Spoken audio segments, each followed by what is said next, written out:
Hello guys! Since the release of Yuno's third trial, MV, I haven't seen any proper discussion about the glamorous elements that appear in her video.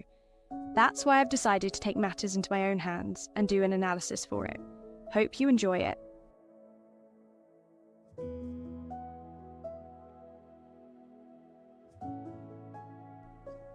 The MV starts with Yuno sleeping peacefully in a princess-sized bed with a host of pillows. The image has a plethora of shades of pink. However, it is easy to notice that her characteristic colour is nowhere to be found. While her past MVs had colder shades of pink, this one tends to have warmer hues, which alludes to the fact that Yuno as a character has suffered many transitions. The bed is specifically coloured in coral pink, a shade formed by combining orange and pink, which is a subtle reference to the influence Mahiru had on Yuno's newfound perspective of life. The colour itself symbolises protection, good luck, warmth, vitality and positivity, aspects that are usually desired during a pregnancy. What comes to attention is the disparity between her current self and past self in terms of clothing. In her second MV, her clothes were very revealing, intrepid, playful and eye-catching, whereas now her body is fully covered, highlighting a mature and elegant outlook. Moreover, the dress itself seems to resemble a bit the clothes that medieval princesses usually wore. The corset also alludes to this statement and enforces the idea of restriction and flawlessness. Corsets are a historically significant garment with a complex symbolism, representing both oppression and empowerment for women. Initially, corsets symbolised social status, feminine beauty standards, and societal expectations of decorum and sexual restraint. However, their restrictive nature also led to them being viewed as a tool of patriarchal oppression, limiting women's mobility and agency. During medieval times, women and princesses alike were expected to be virgin before marriage. Therefore, they couldn't partake in sexual activities beforehand. Thus, while in the second cover art the medieval door entrance was likely integrated in a mocking manner, as Yuno is content with her sexual life, it is evident that in the third MV it isn't the case anymore. Instead, Yuno subconsciously needs to claim such a domestic and obliging behaviour as she feels guilty about aborting the fetus. Now, before analysing the second frame, I want to state that I thoroughly believe that Yuno not only represents her current self, but also the fetus. In the frames that take place in this imaginary room, she portrays the fetus, whereas in the real world it is prominently her present self. The dress has straps that resemble the umbilical cord, and Yuno as the fetus is laying on the placenta, the bed. The room is the assembly of the elements that form the reproductive system. Moreover, I want you to look at the empty bottles, as they also hold significant symbolism: consumption and waste. The primary meaning of a dead bottle is that it has been emptied, representing the consumption of its contents. This can symbolise excess, indulgence, or the end of a pleasurable experience. It also highlights the resulting waste, as the empty container is often discarded. The dead bottles, therefore, can signify Yuno's contemplative nature and the outcome of deciding against partaking in compensate dating anymore. Reach out and connection. In the context of a message in a bottle, it can symbolise a reaching out to others, a hope for connection, or a way to share a story or feeling, even with the uncertainty of whether it will be received. The message itself can be about anything, but the act of sending it in a bottle is a symbolic gesture of hope and vulnerability. Considering that Yuno begins her MV with a short message in which she expresses her desire to share her story with us as a final farewell, the bottles are a great addition in order to capture this message. The next sequence is, admittedly, quite uneventful. Yuno wakes up from the imaginary space in the clinic, where she most likely found out that she was pregnant. The lyrics that accompany this part share Yuno's feelings about her sexual life, justifying the fact that she deemed it necessary on account of disliking being alone during the night. Ultimately, it became an addiction, an endless cycle from where she hardly could escape. Her current self is silently following past Yuno with a worried expression. Such kinds of visuals usually symbolize a reflection on past experiences, decisions, and behaviors. With hindsight, and a more mature perspective, Yuno takes on the role of a guardian angel as she saves her past self in a few circumstances. Metaphorically.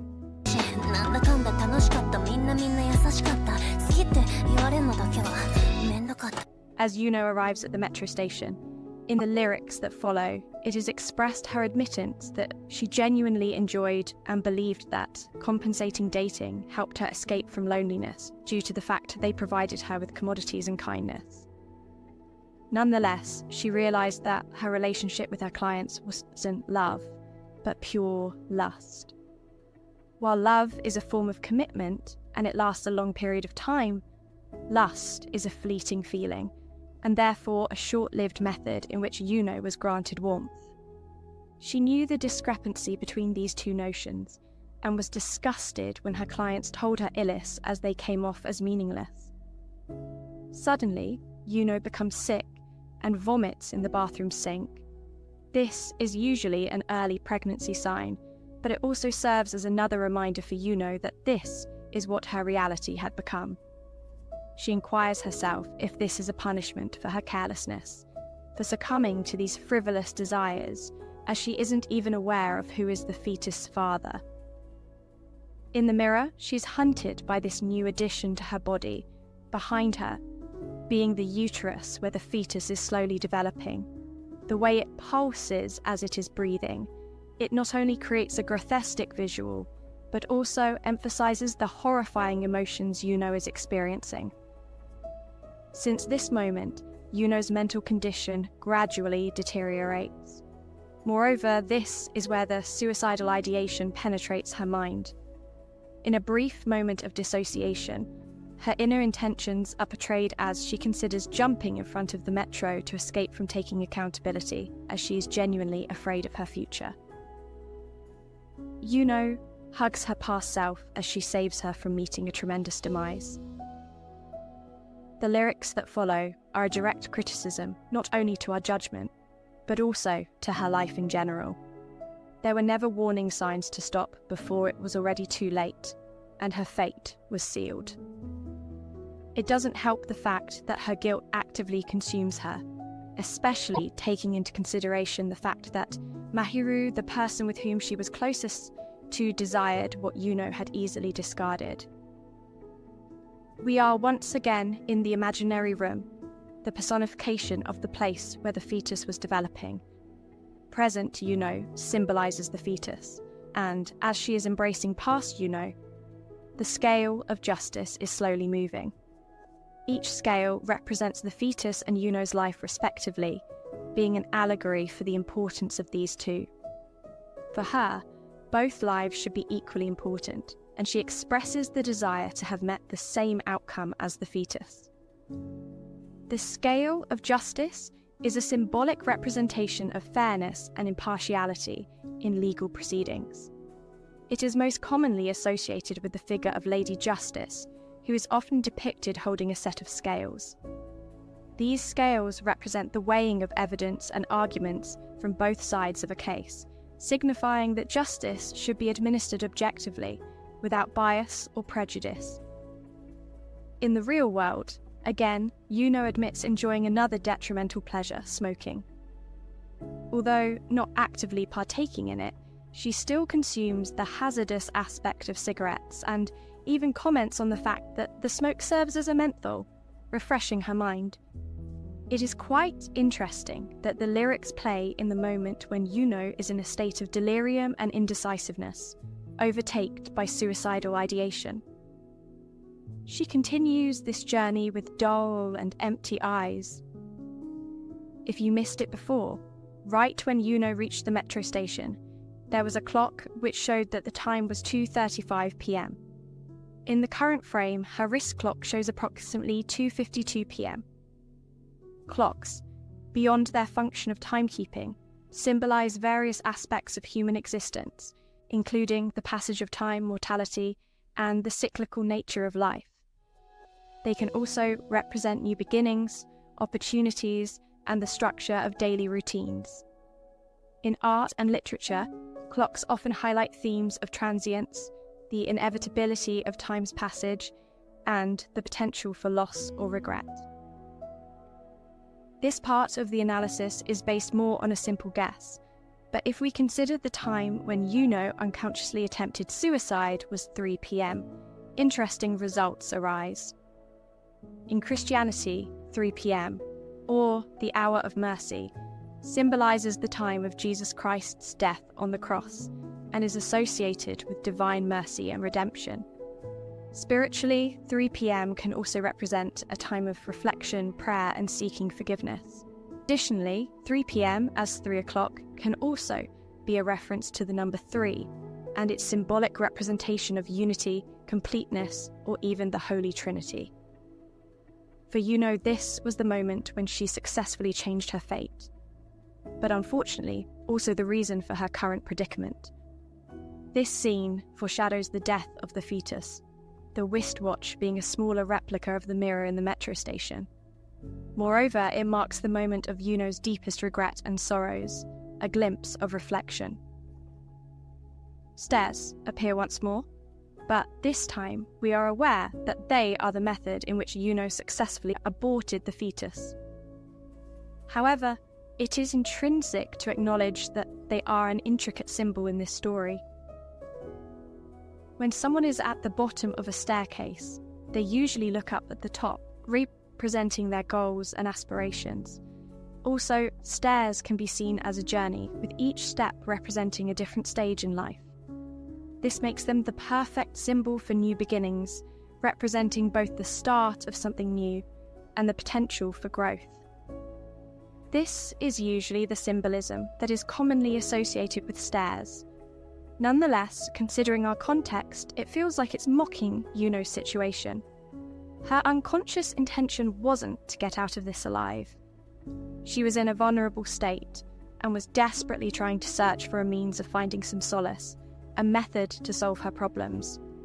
Somehow, the outcome proved to mark a new beginning in her life, albeit in a preposterous prison where she didn't deserve to be locked in. A better meaning for what stairs can symbolize is this. Stairs can also be used to symbolize the journey of life. They represent the past, the bottom, the present, the middle, and the future, the top. To put it in another perspective, stairs symbolize the way we move through life. Another metaphor that uses stairs is the idea of life as a journey up a staircase. The bottom stair represents birth, the top represents death, and every step in between represents a specific event in your life. Bottom, Yuno's personification of the fetus. The top of the staircase, the place where Yuno was presumably to meet her demise. While she never died, the prophecy still happened and another life was lost. Before reaching the climax, let's take a look at the lyrics.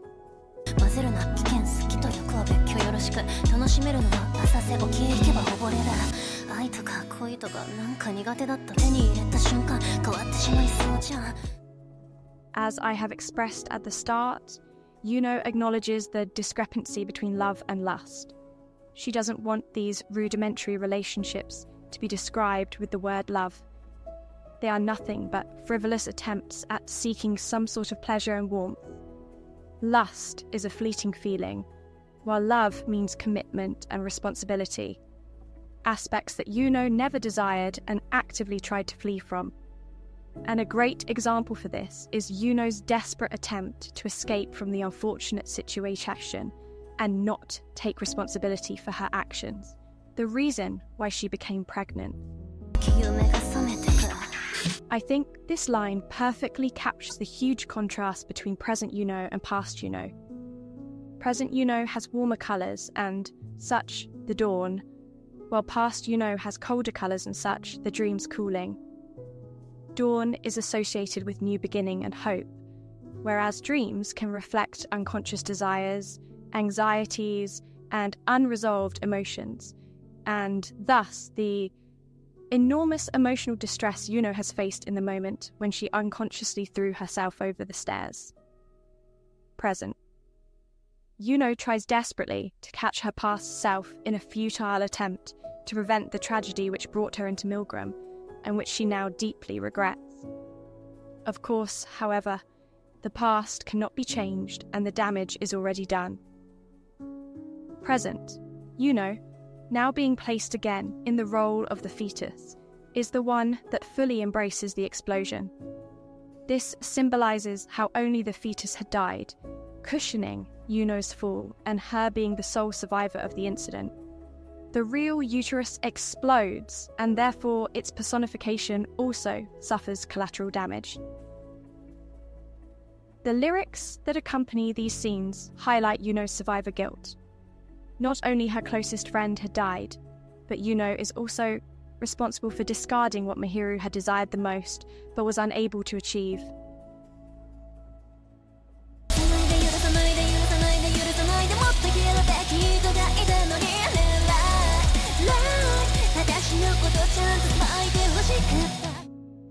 The MV ends with a final farewell, Yuno conveying a message to Mihiru in which she expresses her apologies for being unable to save her, followed up by her deepest wishes to meet up in the future, maybe in another life. できなかったごめんね。いつかそっちでもしのもしで会えたら大好きな彼のこと紹介してね。